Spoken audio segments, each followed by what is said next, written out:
Hello mga marites! Sabi ng asawa ko nagsasawa na daw siya sa karne. Kaya nag-request siya ng pritong galunggong at saka ginataang puso ng saging. At dahil nga mapagmahal akong asawa, ipagluluto ko yung asawa ko. Charis! May pamahal-mahal ka pang nalalaman marites, nagmamahal na lahat na bilihin, taknay duma.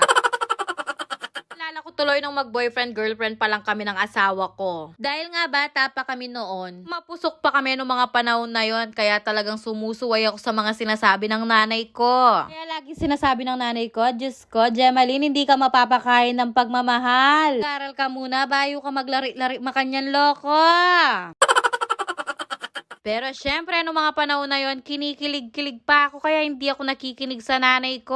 Natakas pa ako para lang magkita kami ng asawa ko. Diyos ko, may bug ko pang manakbagbakod, banta mo makatakas ko.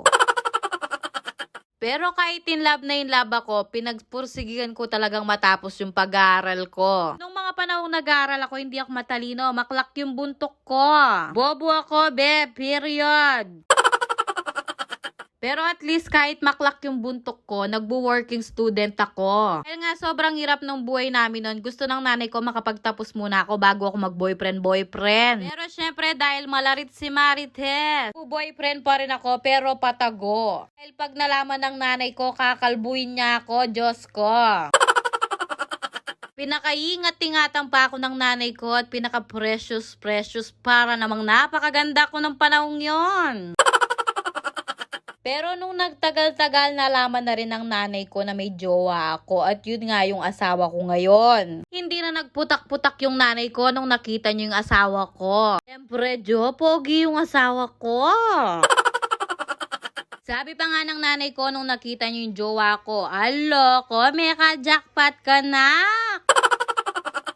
Pero kahit naging legal kami sa nanay ko at sa pamilya ng asawa ko, lagi pa rin pinapaalala sa akin ng nanay ko na mag-aral muna ako. Tamang oras sa love na yan. Dahil kapag nakapagtapos ka na, mapapalagay na ako at alam kong magkakadireksyon na yung buhay mo. Lagi ang sinasabi ng nanay ko sa akin, wala akong ibang mapapamana sa'yo kung hindi ang edukasyon. Kaya kahit maklak yung buntok ko at bobo ko, talagang nagpursigi ako makatapos. Kaya nung graduation ko noon, iaabot ko na sa nanay ko yung rosas. Nakap ako ng maigpit ng nanay ko. Tabang umiiyak siya, sinabi niya sa akin, proud na proud ako sa'yo anak. Yun ang moment na hindi ko makakalimutan nung nabubuhay pa yung nanay ko. Dahil nung panahong mag-graduate ako ng college, nagka-cancer na yung nanay ko. At isa sa mga wish ng nanay ko noon, makapagtapos kami ng pag-aaral. Pero pagka-graduate ko, nagka-problema na nga yung mga ovary ko. Kaya yung mga time na yon, inayaan na ako ng nanay ko na magbuntis. Kaya pagka-graduate ko ng college, hindi na ako nakapagtrabaho, nabuntis na agad ako. At doon ko na nga ipinagbuntis si Zoe.